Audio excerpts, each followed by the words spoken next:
Iran যুদ্ধের প্রভাব শুধু মধ্যপ্রাচ্যেই সীমাবদ্ধ নয়, বরং যুক্তরাষ্ট্রের অর্থনীতিতেও বড় ধাক্কা দিতে পারে বলে সতর্ক করেছেন অর্থনীতিবিদরা।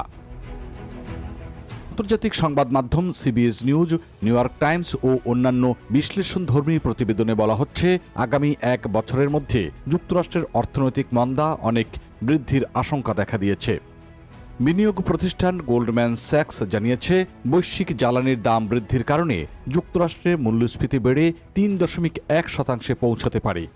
এর ফলে ভোক্তাদের ব্যয় কমে যেতে পারে, যা অর্থনৈতিক প্রবৃদ্ধিকে ধীর করে দেবে। প্রতিষ্ঠানটি আগামী 1 বছরে মন্দার সম্ভাবনা 30% উন্নীত করেছে।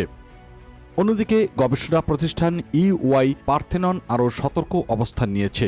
তাদের মতে, মন্দার আশঙ্কা এখন প্রায় 40%। যুদ্ধের কারণে বৈশ্বিক তেল সরবরাহে বিঘ্ন এবং দীর্ঘমেয়াদী মূল্যস্ফীতি এই ঝুঁকি বাড়িয়ে দিয়েছে। বিশেষ করে স্ট্রেইট অফ হরমুজ প্রণালীতে উত্তেজনার কারণে পরিস্থিতি দিন দিন জটিল হয়ে উঠছে।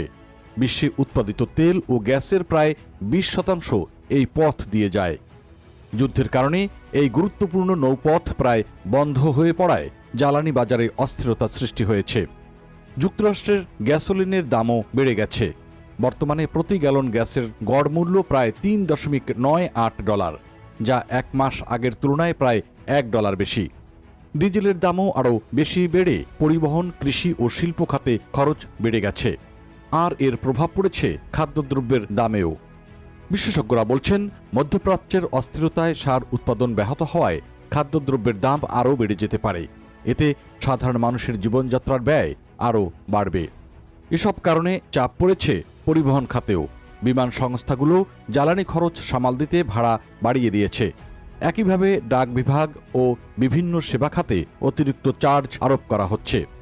অর্থনীতিবিদদের মতে, সবচেয়ে বড় ঝুঁকি হল ভোক্তাদের আস্থার ঘাটতি। মানুষ যদি বড় ধরনের খরচ করা থেকে বিরত থাকে, তাহলে অর্থনীতির গতি আরও কমে যেতে পারে। কারণ যুক্তরাষ্ট্রের অর্থনীতির বড় অংশই নির্ভর করছে ভোক্তাদের ব্যয়ের উপর। তবে সব বিশ্লেষণই যে নেতিবাচক তা নয়। কিছু বিশেষজ্ঞ মনে করছেন, যুক্তরাষ্ট্র এখনও তুলনামূলকভাবে শক্ত অবস্থানে রয়েছে।